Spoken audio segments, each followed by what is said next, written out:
ang kuwit ng balat sa akin. Darating ang ipagsapalaran sa mga at talagang pinagulan. Kaya nag-magic ng saga.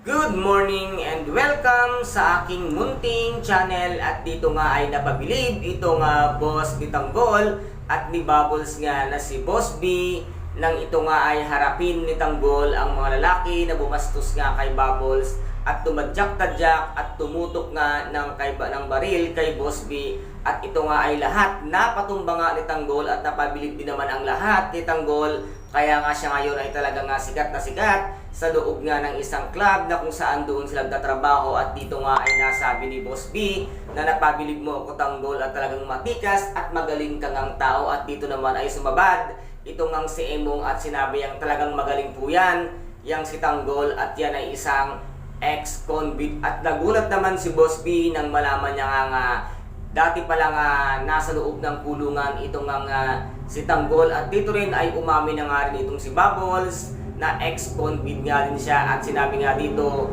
nakalalaya lang nilang dalawa, kaya nagulat nga si Boss B. Ngunit sa sobrang tuwa nga ni Boss B ay in-promote nga itong si Tanggol bilang isang head ng mga bouncer sa loob nga ng club na kanilang pinagtatrabahoan. At dito naman ay hindi agad nakibo itong si Emong dahil nga sa kadaldalan ni Emong ay nabuko na ex-convict nga ang dalawa sa isang banda. Ay mas maganda na nga rin na malaman ni Boss B ang katotohanan na itong ang si Tanggol at si Bubbles ay ex-convict nga talaga para kailagan at katakutan nga sila sa loob nga ng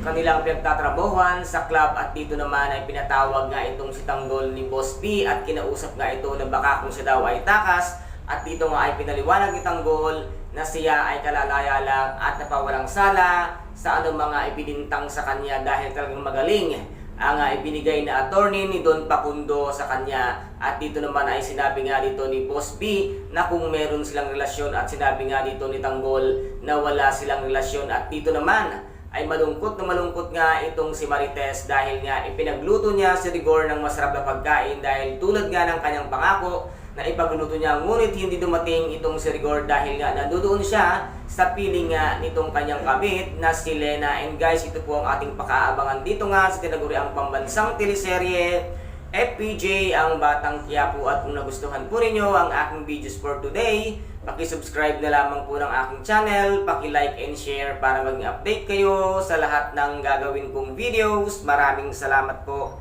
Ingat, God bless and bye-bye!